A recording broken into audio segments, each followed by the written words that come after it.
Shalom Bapak Ibu Saudara yang dikasihi dan diberkati oleh Tuhan kita Yesus Kristus. Sungguh kita patut bersyukur kepada Tuhan karena oleh kasih karunia Tuhan pada pagi hari ini kita boleh bangun, kita sehat, kita kuat, semua oleh karena kasih karunia Tuhan. Dan saat ini kembali kita bertemu dalam edisi Sarapan Rohani GKPB Jemaat Gananiang Aben Base, Jumat 23 September 2022. Sebelum kita bersama-sama akan kembali merenungkan kebenaran firman Tuhan, saya rindu mengajak Bapak Ibu untuk kita bersama-sama berdoa. Mari kita berdoa. Kami bersyukur ya Bapa untuk kasih setia Tuhan, kebaikan Tuhan yang Kau nyatakan di dalam kehidupan kami. Sepanjang malam hari tadi Tuhan Engkau sudah memberkati dan melindungi kami di dalam istirahat kami.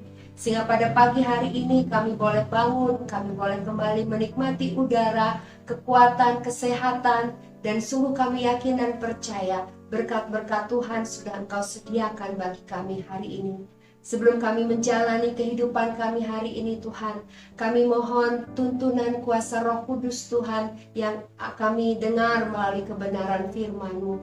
Biarlah Tuhan Engkau yang memberkati, Engkau menyertai, mengurapi setiap daripada kami, sehingga sungguh kebenaran firman Tuhan yang akan kami dengar bisa menjadi kekuatan di dalam kehidupan kami setiap hari. Berkati hamba-Mu ini Bapa yang tidak ada apa-apanya, biar Engkau mengurapi hamba dengan kuasa Roh Kudus-Mu, agar apa yang hamba sampaikan sungguh menjadi kebenaran firman Tuhan. Terpujilah nama-Mu Bapa, kami sudah siap untuk mendengarkan firman-Mu. Haleluya, amin. Perenungan firman Tuhan kita pada pagi hari ini diambil dari yang pertama, 1 Samuel 12 ayat 22b. Firman Tuhan berkata, Tuhan telah berkenan untuk membuat kamu menjadi umat-Nya. Dan firman Tuhan yang kedua terambil dari Efesus 2 ayat yang ke-8. Karena kasih karunia kamu diselamatkan oleh iman, itu bukan hasil usahamu, tetapi pemberian Allah. Firman Tuhan yang akan kita dengar pada pagi hari ini diberikan tema hidup dalam kasih karunia.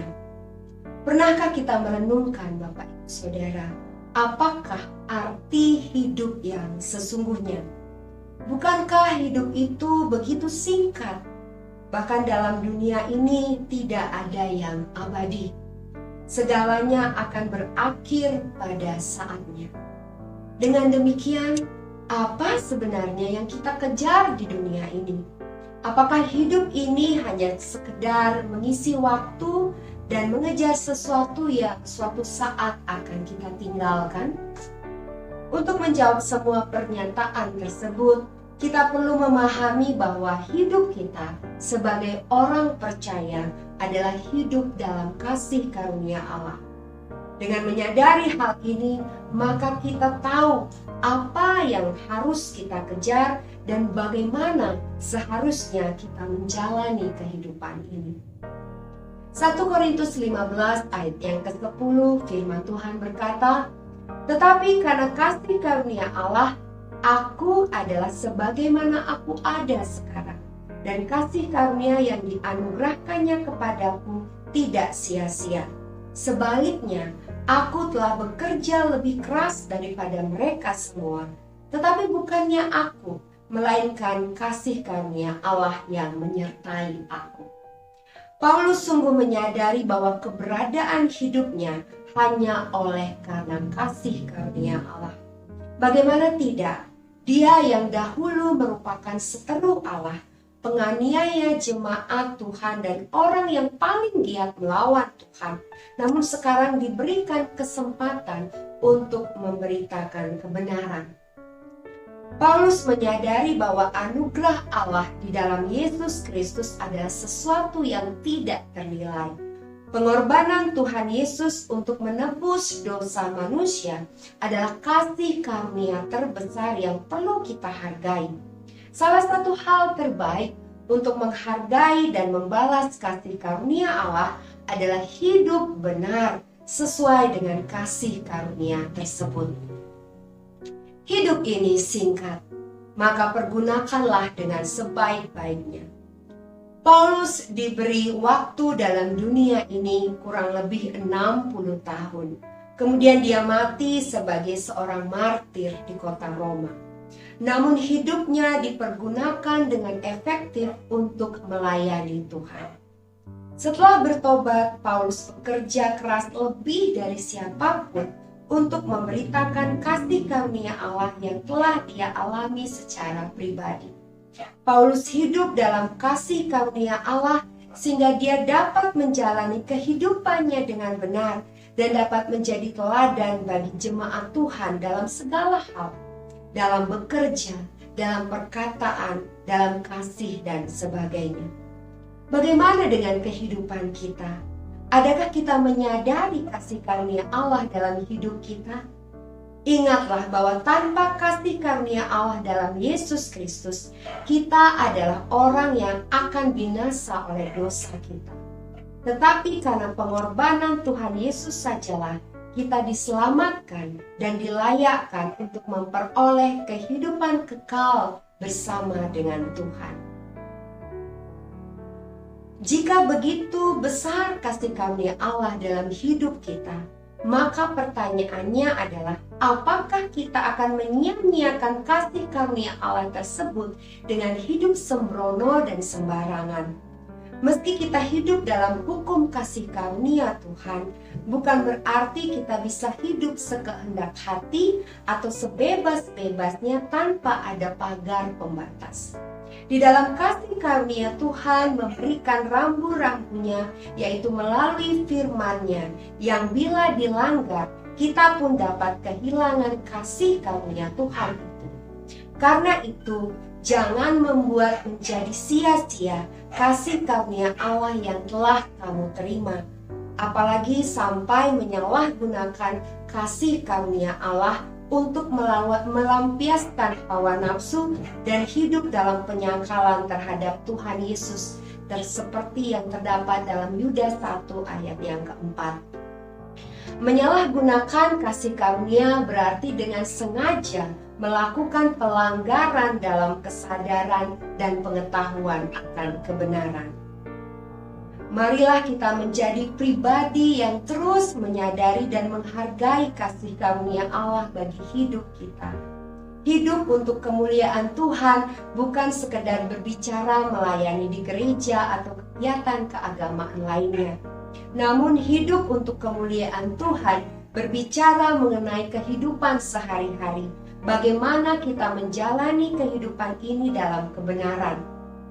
Orang yang menyadari kasih karunia Tuhan akan menjaga kesehatan, sebab dia mengerti bahwa hidupnya telah ditebus dengan darah yang mahal. Oleh karena itu, dia perlu menjaga kesehatan agar dapat melayani Tuhan dengan kesehatan yang dia miliki. Orang yang menyadari kasih karunia Tuhan akan menjaga hati, pikiran, dan tingkah laku, selalu dapat mengucap syukur, membangun kebiasaan untuk berbagi dengan sesama, mengejar kekudusan, serta bekerja keras untuk menjadi berkat dan bukan untuk ambisi pribadi. Inilah tandanya bahwa seseorang hidup di dalam kasih karunia Allah. Dia akan memanfaatkan dan mempergunakan segala sesuatu dalam kehidupannya untuk menghormati dan memuliakan Tuhan. Sebab dia tahu dengan persis bahwa hidupnya semata-mata hanya karena kasih karunia yang seharusnya mati dan binasa, namun Tuhan selamatkan untuk kelak hidup bersama Tuhan dalam kekekalan. Pergunakanlah setiap hal dalam hidup kita untuk kemuliaan Tuhan, baik pikiran kita, perkataan kita, tingkah laku kita, pekerjaan, harta kita, serta apapun yang ada dalam hidup kita. Sebab kita telah ditebus dan harganya telah lunas dibayar. Haleluya. Amin. Mari kita berdoa. Bapa kami yang di surga, kami sungguh bersyukur untuk kebenaran firman-Mu yang kami boleh dengar pada pagi hari ini. Firman Tuhan mengingatkan kami bahwa Engkaulah sumber keselamatan, dan hanya oleh kasih karunia-Mu kami boleh hidup dan menikmati berkat-berkat Tuhan. Ajarlah kami untuk tidak hidup sembarangan dan sembrono, untuk kami tidak hidup dalam hawa nafsu, namun kami sungguh menghargai karya keselamatan yang Tuhan sudah kerjakan dan selesaikan di atas kayu salib, dengan kami hidup benar seturut dengan kebenaran firman-Mu. Ya Tuhan Yesus, biarlah materaikan firman Tuhan ini di dalam kehidupan kami, sehingga kehidupan kami sungguh memancarkan terang dan kemuliaan Tuhan. Saat ini kembali kami akan melanjutkan segala tugas tanggung jawab pekerjaan kami. Kami mohon senantiasa penyertaan dan perlindungan Tuhan. Hikmat Tuhan memimpin kehidupan kami. Kami juga berdoa bagi keluarga kami. Kami berdoa bagi suami, istri, anak-anak kami, orang tua kami. Biarlah kuasa darah Yesus Kristus memberikan perlindungan yang sempurna bagi seluruh anggota keluarga kami. Terpujilah nama-Mu Bapa.